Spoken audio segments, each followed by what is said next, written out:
Greetings, lords and ladies. I wanted to briefly talk about what I might be looking forward to in the up-and-coming Summer Games Fest. Ever since the extinction of E3, June has become, you could argue, even more lively in some ways when it comes to games, because developers and studios tend to talk about their games independently, and we still have Jeff Keighley's Summerfest. So, there are a bunch of things that could be interesting, but really, if I'm perfectly honest here, there are two games on my radar that I want to find out more about when it comes to the Summer Game Fest. Those two titles, shocking to you I imagine, are Blood of Dawnwalker and Exodus. Now, it is very likely that Blood of Dawnwalker is going to get some kind of showing, because the developers from Rebel Wolves had talked about showing us gameplay way back in January, and they talked about it approximately around this time in the summer around June. And, surprise, surprise, Bandai Namco is in the showing for the Summer Game Fest, and Bandai Namco is the publisher of Rebel Wolves. So if you put two and two together, it seems logical that Blood of Dawnwalker will get some kind of revelation. If it's only gameplay, so be it. Maybe something more as well. But that's one thing I'm definitely looking forward to. The other game I'm looking forward to hearing more about, which is a lot more iffy, I'd have to argue, is Exodus. Exodus being made by Archetype Entertainment.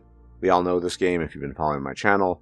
It's being made by ex-BioWare developers, the OGs as it were, James Olin, etc., etc. And the thing about Exodus is they've been keeping their cards very close to their chest. In fact, I made an entire video about the marketing or lack thereof.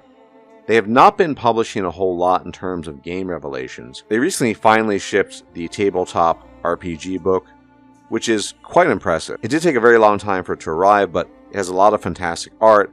Some interesting lore too, although we're waiting for the encyclopedia for that particular issue. And it's overall a pretty impressive piece of work.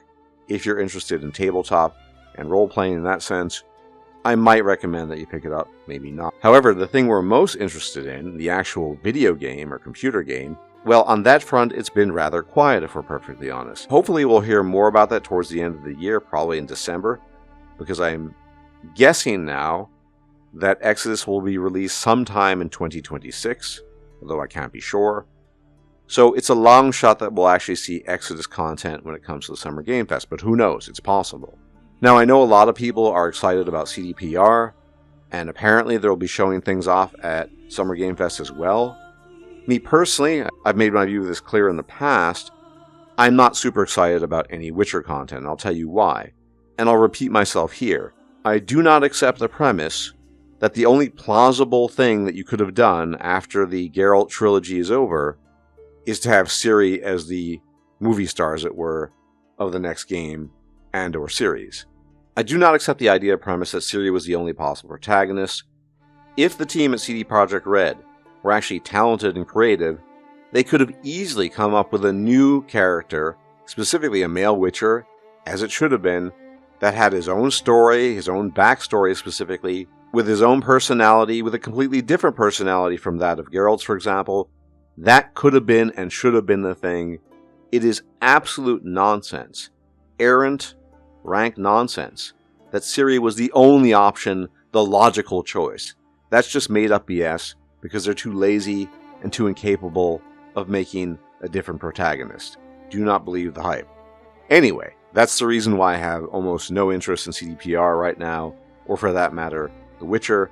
Who knows when it comes to cyberpunk games? I am less interested in dystopian sci-fi, as you know, so I don't know.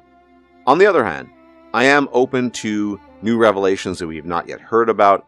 I expect fully that there will be such games revealed to us that could be of interest to me and maybe of interest to you. In terms of smaller scale CRPGs, I don't really expect much because that's not really what the Summer Game Fest is for, but I guess we'll just have to wait and see.